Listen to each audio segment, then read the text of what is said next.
Welcome, Jillian. I'm happy to have you here today so we can talk about your Homefront Hearts trilogy.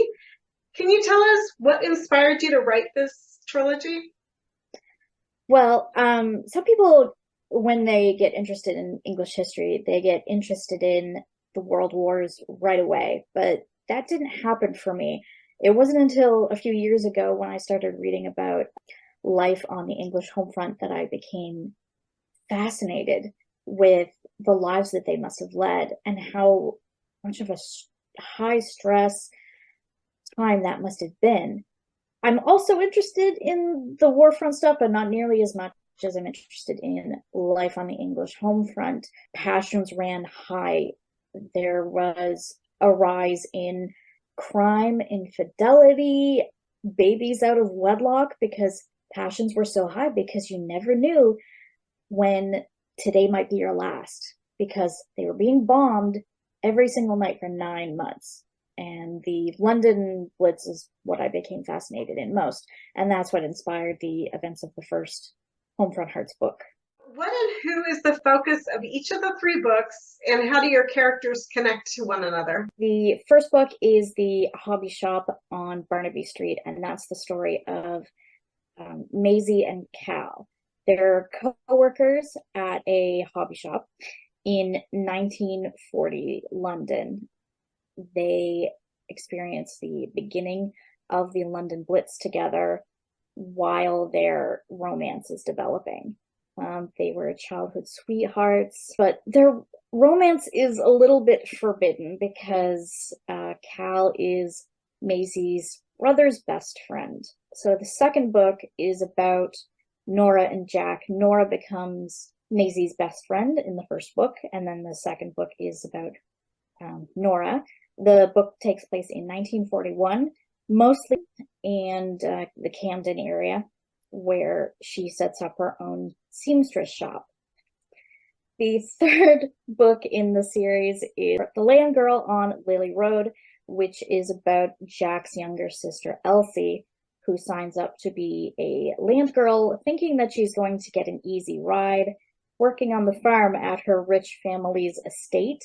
Mm-hmm. And then doesn't turn out that way, and she ends up living on a farm, and let's just say things develop with her and the farmer there, and his name is Ben, and that takes place in 1942 in a fictional village outside of Bath.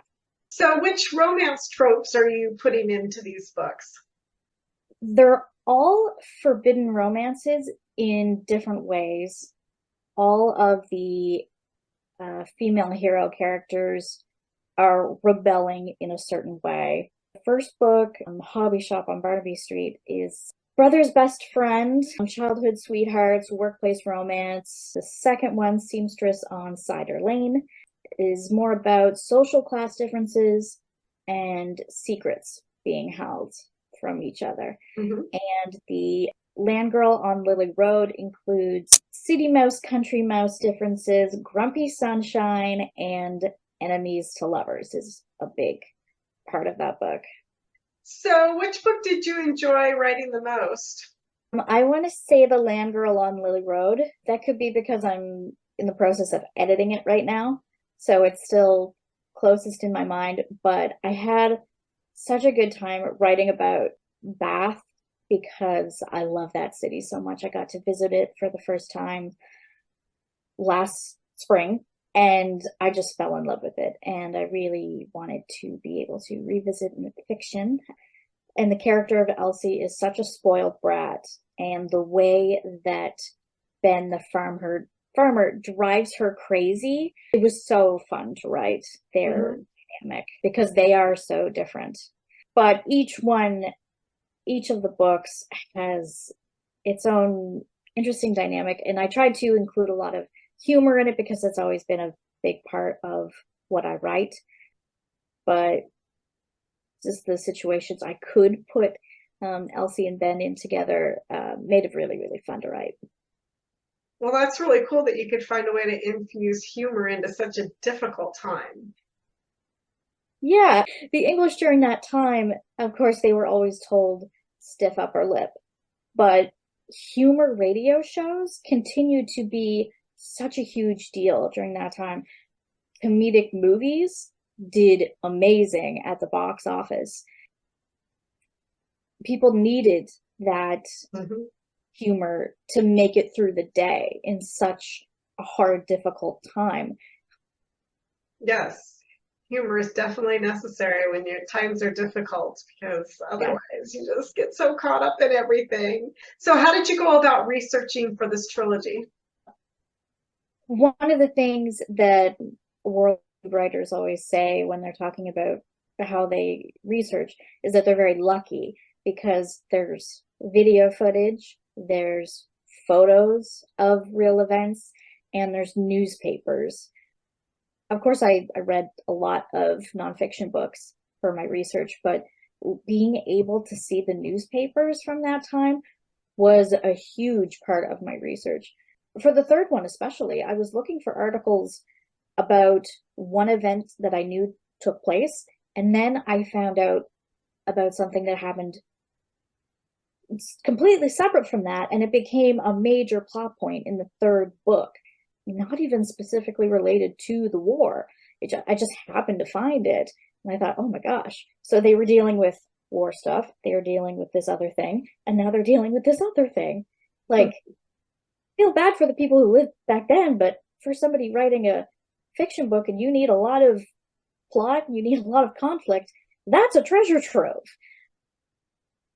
Yeah, so newspapers during that time, wonderful. I also used a lot of newspaper stuff for the second book too. There were so many stories about clothing profiteering and black market clothing. 1941, when clothing rationing started, it started without anybody knowing, basically overnight. And because when food rationing began the year before, there was warning. So people were able to stock up on food and it wasn't fair. So they wanted to do it a bit different in 1941 for clothing. So nobody had any warning and it did make everything a little bit more fair. Clothing rationing worked similarly to food rationing in that you had to carry a little booklet with you to show how many points you had. So you could spend so many points over the course of a year. You could buy a coat, trousers, a shirt, and all of those things had a certain point amount, but nobody knew this was going to happen. And it led to a lot of clothes being stolen off of trucks and sold on the black market. And things like that just fascinate me. So I really wanted to include that in my novel. So if you could travel back to 1940 London, would you? If I knew that I would be safe, yes. I think it would be quite an experience to be able to go down into the tube system and spend a night there because it was like humanity soup down under the ground every single night for 9 months plus. And just hearing the roaring above you and seeing total strangers from all around you trying to sleep, trying to live, just trying to survive, trying to keep their families safe. Sometimes you had crying babies, although people were supposed to send their children away. Many didn't.